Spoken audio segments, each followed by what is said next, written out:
I happen to believe, as do countless others, that humanity is facing one of its biggest challenges right now. It's a convergence of all kinds of change factors and drivers. And it's a time when we're going to make an enormous shift in the way that we perceive ourselves, our relationships with each other, our relationships with the world. So that makes it an incredibly exciting time to be around. Some call it the big shift.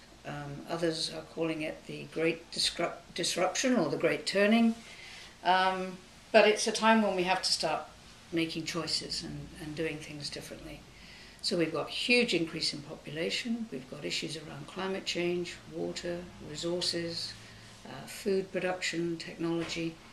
And they're beginning to start to compound on one another. And either we break down or we break through.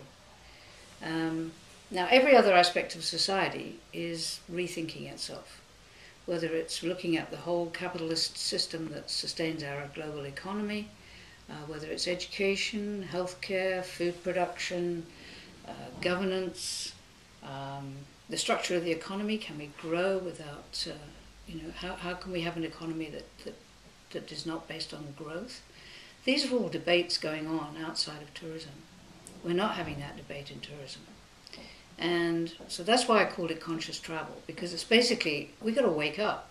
We've got to wake up, become aware, alert, knowledgeable about what's going on. We've got to start thinking differently, and we just can't carry on the way we are. So hence conscious travel. We've got a lot of people working very hard to help people in tourism think about sustainable issues. So we have sustainable tourism, we have responsible tourism initiatives, we've got geotourism, we've got ecotourism. The only problem I have with that is that I think it's looking at surface issues. It's really not getting to the heart of the matter.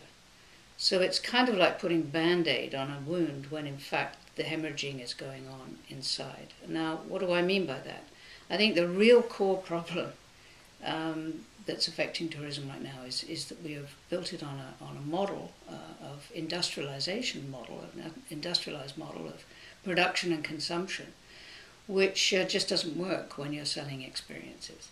So my issue really is very much with the mass industrialized model that's starting to do more harm than good, and frankly, it is not sustainable. That is the kind of truth-telling that we need to be facing.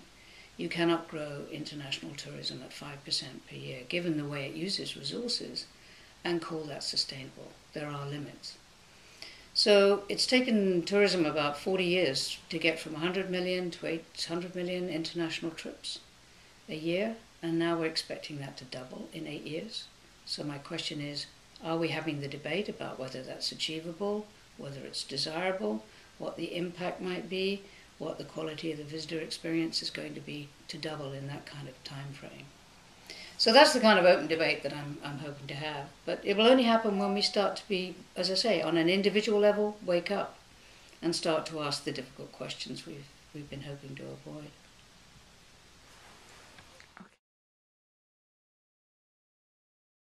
I think the evidence is coming in that in this new world that we're creating right now in history, if you want to have a successful business or an effective organization that's vibrant and vital and has the engagement of everybody, then it's really important that you have a higher purpose, a purpose that's bigger than either just making money or accruing members or running an organization.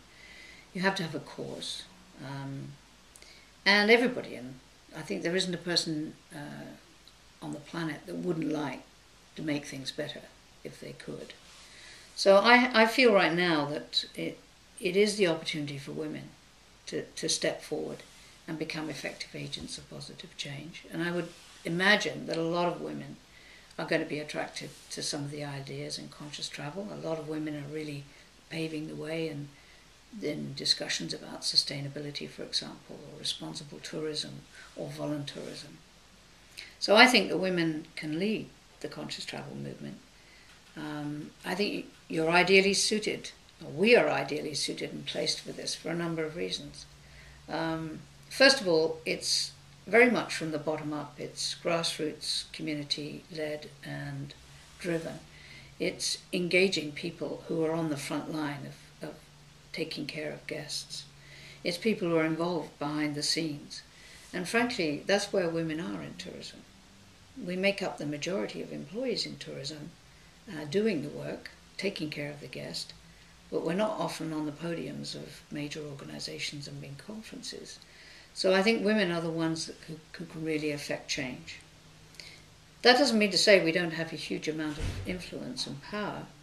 We're now getting to the point where women have far more purchasing power and make more of the influential decisions, particularly in travel, than men. So we're already influential in that sense. It's just owning up to the responsibility that comes with that influence. And then the whole, if you like, the operating system of our society is changing. I mean, one of the themes of my work is to look beneath the surface trends at the ways in which our mindsets or our worldviews are changing. And one of the biggest changes right now is a recognition that the notion of the rugged individual, the dog-eat-dog world of fierce competition, the notion that I have to go out there and win, and okay, if that means you lose, too bad, but that's the way the world is, that's changing. Because thanks to all of that internet connectivity, thanks to the fact that we are in touch with each other all over the world, thanks to the fact that we can see that little beautiful Earth spinning in space, we realize we're all part of one family. So there is a fundamental shift from I to we. And I think that's where women also, that's our major strength. We are the nurturers, we are the hub in the family. We keep everyone connected and together.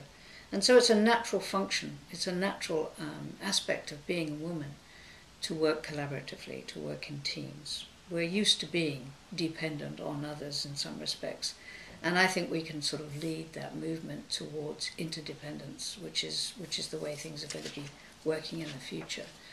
So what I'd like to say to you is, can you as women really start to own your power and influence in the travel industry?